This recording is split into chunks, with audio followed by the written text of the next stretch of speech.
අකිලා education එකක දෙන ඔයාලා හැමෝටම සුබ දවසක්. මම අද ඔයාලට කියලා දෙන්න යන්නේ Windows 11 මෙහෙයුම් පද්ධතියක අලුතෙන් ආපු ෆීචර්ස් 9ක් ගැන.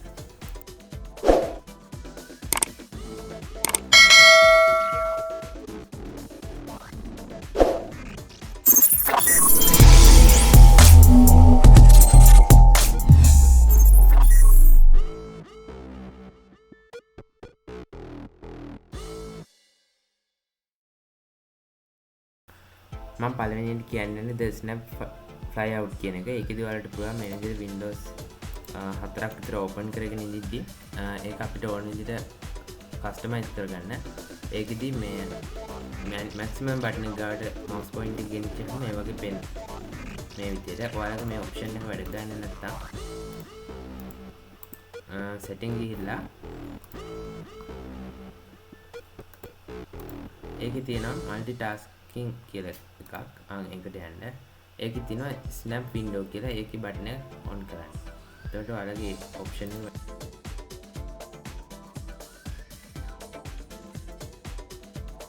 වෙන option එක විදිහට කතා කරන්නේ check to minimize කියන එක. ඒකදී අපිට පුළුවන් මේ වගේ windows ගොඩක් open කරගෙන ඉඳී අපි එක minimize කරන්න මේ විදිහට.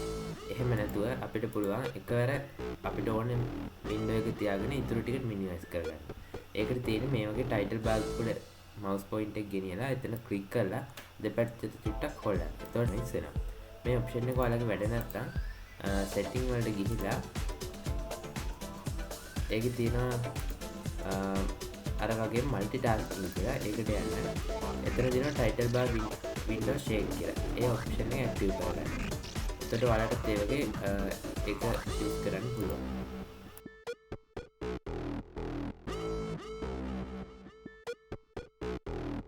මේ කතා කරන්නේ යන්නේ virtual desktop කියන එක. ඒක අපිට මේ විදිහට task bar එකේ පෙන්නන තියෙන මෙතන ඒක උඩ click කරාම අපිට මේ වගේ window එකක් open වෙනවා. ඒකෙන් අපිට පුළුවන් desktop virtual desktop ඕන දා හදාගන්න. අපිට අලුත් වැඩ පටන් ගන්නවා නම් මේ විදිහට අපිට වෙන මේකකට පටන් ගන්න පුළුවන්. මේ option එක ඔයාලගේ වැඩ නැත්තම් ඒකටත් ඔයාලා right click කරලා personalization ගිහිල්ලා ඒකේ තියෙනවා task bar කියලා. ඒකට යන්න. ඒකෙ මෙතන task view කියන එක on කරගන්න. එතකොට ඔයාලට මේ option එකත් use කරන්න පුළුවන්.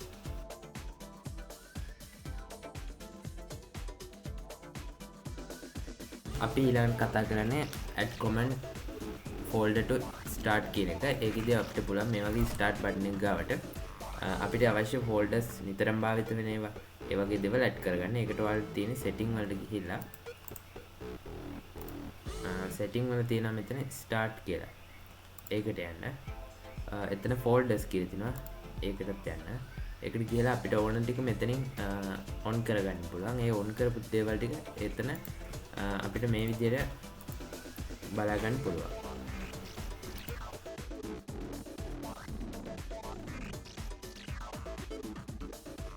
ඊළඟට අපි කතා කරන option එක තමයි open emoji. ඒකෙදී අපි මේ විදිහට type කරනවා කොට තමයි ඒක add කරන්නේ. එතකොට මම open කරගන්නවා text document එක. මේ document එක මම type කරගෙන යනවා.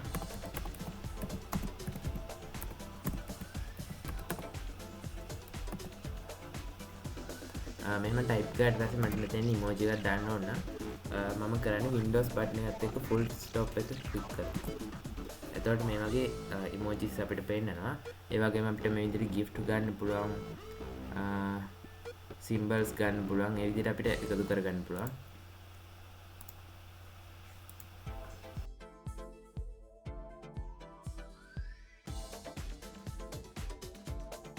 ඊළඟ feature එක තමයි change mouse point කියන එක. ඒකෙදි අපි screen record කරනවා නම් වගේ තමයි මේක ගොඩක් වැදගත් වෙන්නේ.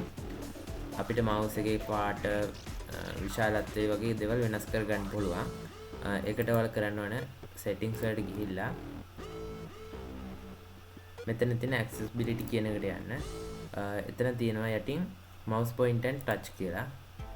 එතන මේ විදිහට mouse point එක ඔයාලට පෙන්වනවා. මේ වගේ ඔයාලට කැමති එකක් දාගන්න පුළුවන්. ඊට පස්සේ මෙතනින් අපිට mouse pointer එකේ විශාලත්වය වැඩි කර ගන්න පුළුවන්. මේ වගේ ලොකු mouse pointer එකක් හම්බ වෙනවා අපිට මෙතන වර්ණයක් දෙනවා නම් අපිට කැමති වර්ණයක් දෙන්න පුළුවන්. මේ විදිහට ඒ විදිහට තමයි මේක යූස් කරන්නේ.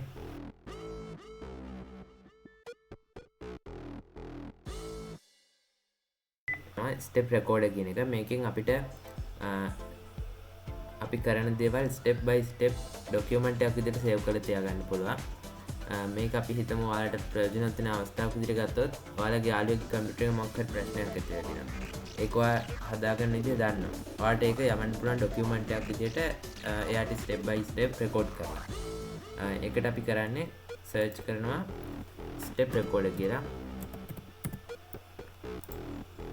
ඒක ඕපන් කරලා මෙතන ස්ටාර්ට් රෙකෝඩ් දෙනවා. ඊට පස්සේ අපි මෙහෙම අපිට ඕන වින්ඩෝස් ඕපන් කරගන්නවා.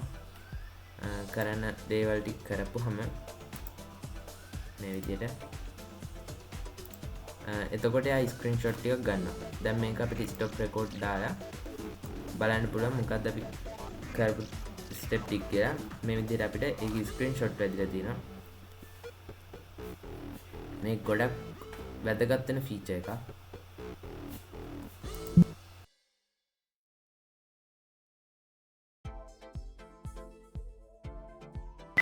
අපි ඊළඟට කතා කරන්නේ වෝල්පේපර් එකක් ඇඩ් කරගන්න විදිහ.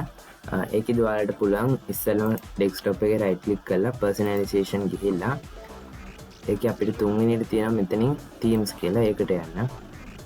එතකොට ඔයාලට මෙතන පෙන්නනවා තීම්ස් 6ක්. ඒ තීම්ස් එක මෙයාලා ඩිෆෝල්ට් දෙන තීම්ස්. ඒවා ඔයාලට ඇඩ් කරන්න පුළුවන්. නැත්නම් මේ බටන් එක උඩ ක්ලික් කරපුවම ඔයාලා යනවා Microsoft Store එකට. ඒකෙන් අපි කැමති wallpaper download කරගන්න පුළුවන්.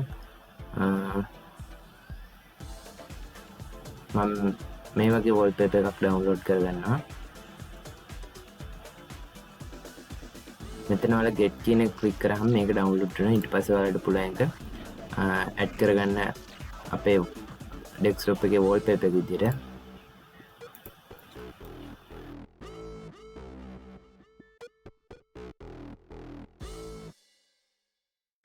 අපේ අන්තිම ෆීචර් එක තමයි direction with auto function කියන එක. මේකෙදි වෙන්නේ අපි කියන දේ auto type වෙන එක. ඒකට ඉස්සෙල්ලාම මම text document එකක් open කරනවා. ඊට පස්සේ Windows බටන් එකත් එක්ක H එක press කරනවා. එතකොට ඔයාලට පේනවා මේ වගේ mic එකක් load වෙනවා. අපි ඊට පස්සේ මෙහෙම කියලා බලමු. Windows 11 new features.